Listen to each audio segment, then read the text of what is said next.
St. Francis Xavier Church is an active parish doing God's work through the many ministries of sacramental and spiritual development, volunteering, and charitable giving. Last year alone, we worshiped at more than 670 Masses. We welcomed 449 new parishioners. We initiated new followers, 82 baptisms. We sent to the Lord fellow parishioners, 40 funerals. We witnessed new beginnings with a commitment to serve each other in the sacrament of matrimony. 15 marriages.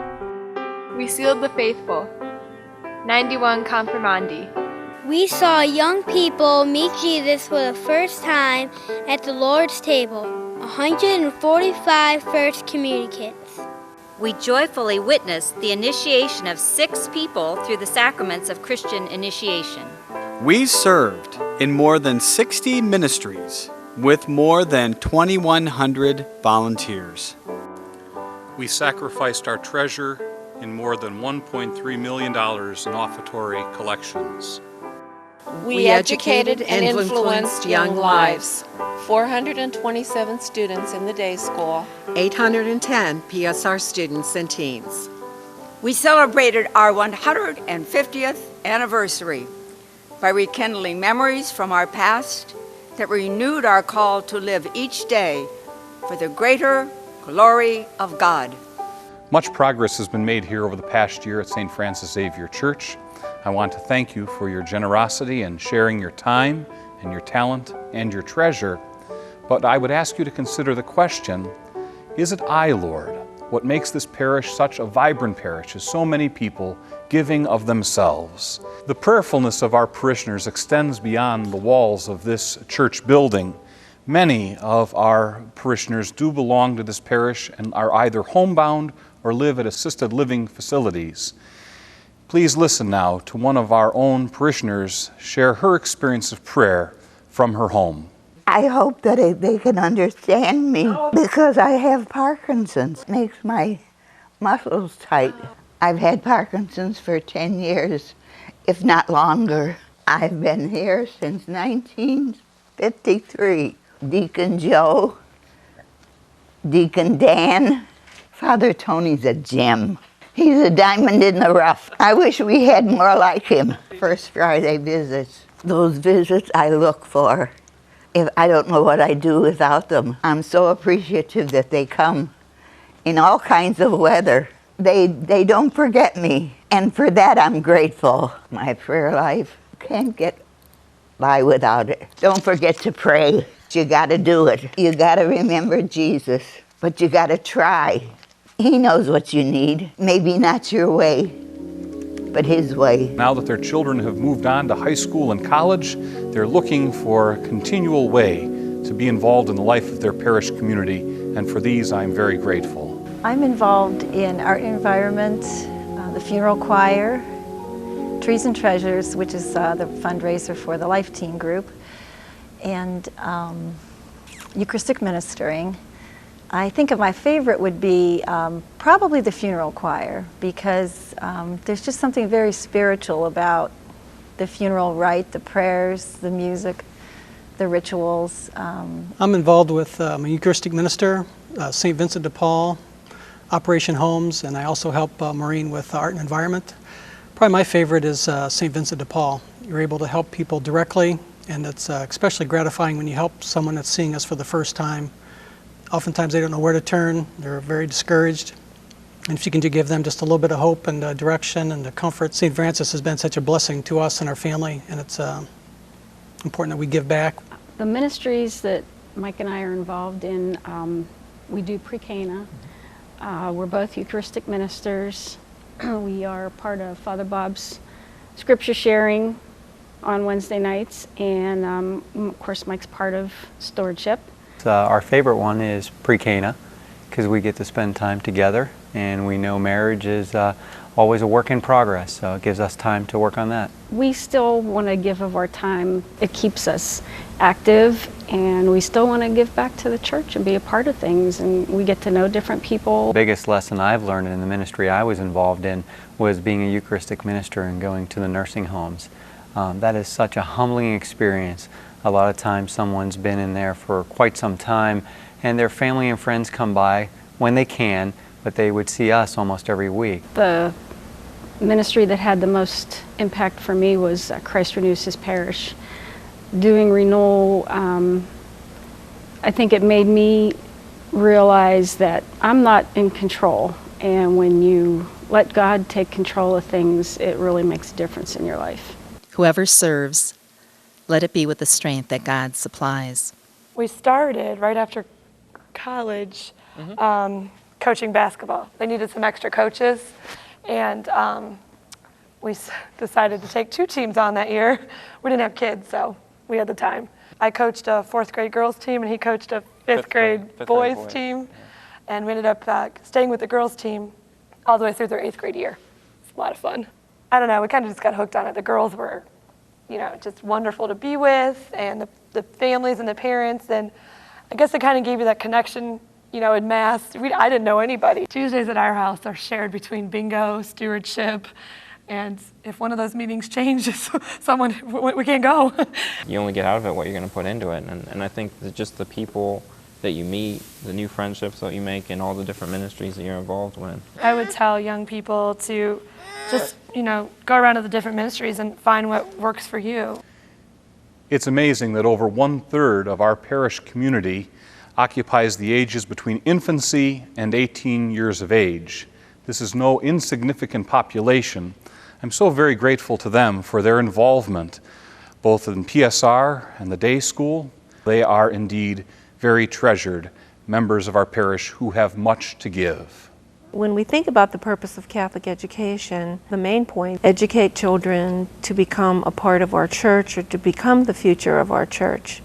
And so what better way to do that than to get them involved in stewardship? When we were approached with the idea of stewardship, we were excited about it because we wanted to make it more of a deeper meaning of what it is to be a person of service. When students enter St. Francis Xavier School, they're really introduced immediately to the idea of social justice. Our student council sponsored a collection of funds to be used for the library at Garfield School, our neighboring public school here, because they had lost a student to a home fire, and so in his memory we made a donation to their school library so that these books would be purchased and they would have his name inscribed in them. When Haiti had their earthquake, we had a plastic swimming pool in school, and we had a project where the students had to bring their change into school, and the name of that project was called Change the World, Help Haiti Heal.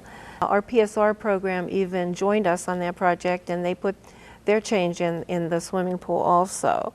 Some of our former students are involved in projects either in their college life or their profession, and they have contacted us to connect us with some of the things that they're doing in their life. We're in contact with one of our students who works in South Africa in the missions there. One of our students was working out in California at a school for homeless children, and so our 5th grade picked up on that project, and they collected money for what's known as the Mustard Seed School there. Life Team does a lot with Cardboard City and gives back to the St. Vincent de Paul Society as they learn about others that are less fortunate than us. The Edge Summer Camp, which is students ending their 7th and 8th grade year, has the opportunity to go to 5 locations of people that are in need or need service done. What gift and joy it is to the other people to see young people sharing their time and their talents with people that are less fortunate. We're so pleased that we have together with the day school and the PSR about 1,200 students. We found that they have turned in over $3,000 to the church, giving back to the church and stressing a lot of their time, treasure, and talents. Doing good works for others, because that's something that I believe all the students in all of our programs have great examples from their parents, because our families in the parish always reach out to those people who really are less fortunate than they are. Good stewards plant trees under whose shade they do not expect to sit.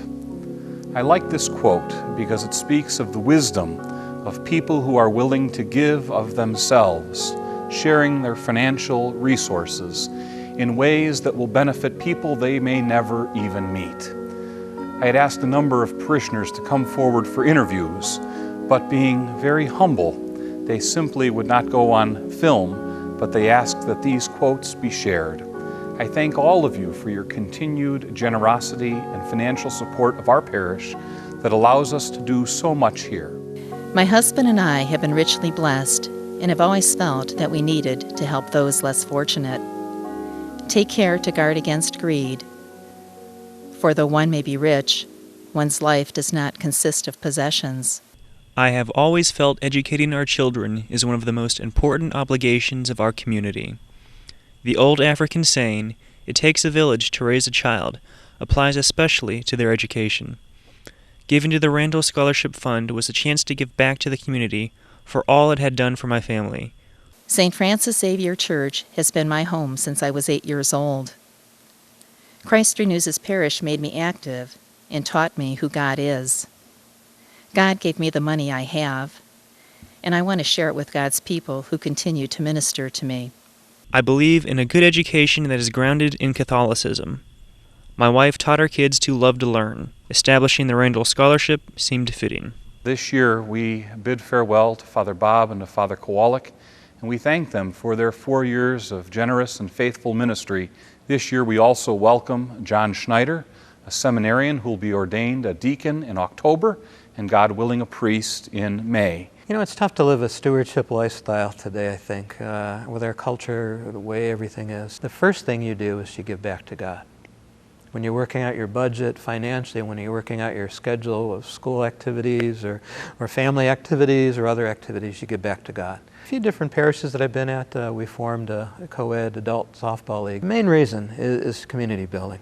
To get people to know one another more, to be a witness in the community, to have fun, certainly. Ever since I got ordained, I enjoyed getting to know families of the parish. I enjoyed family life when I was a kid, and I've always believed that priests come from families. We're family men beforehand, so we should be family men after ordination as well.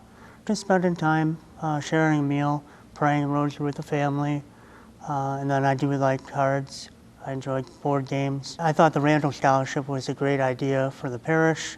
I saw other people donating, so I definitely wanted to contribute in my own way. The thought of being able to preach, to minister to those in need, and to give comfort to the afflicted. These are the acts that he calls his ministers, calls all of us to do here on his behalf. We are all parts of his one body, and each of us has different work to do. What place can you fill? Everyone in the parish is a piece of a puzzle, and we all play a role, big, small, anywhere. With the I'm missing in each of those words, for us, we think everybody can give back. It doesn't take a great deal of time or commitment on each person's part. Everybody has the ability to do something, and you never quite know how some little act on your part will have a significant impact on someone else. The I was missing, and so this puzzle piece, in our life, we often focus on other people. You have to be the one that shows what the church is, what it can be, what we want it to be. It truly does, I think, focus on what each and every day we're called to respond to the Lord in stewardship. I saw that I missing in there. That was something that the children could especially relate to. They will be made to realize that letter I really means them, and that it's important that they involve themselves individually in completing the puzzle. Because all of us can often think that it's everybody else but not me. I love being able to look at yourself first, the I portion of it, because if you're not giving time, talent, and treasure, how can you expect that or look at others to do the same? There are no extra pieces in the universe. Everyone is here because he or she has a place and a purpose. And every piece must fit itself into the big plan.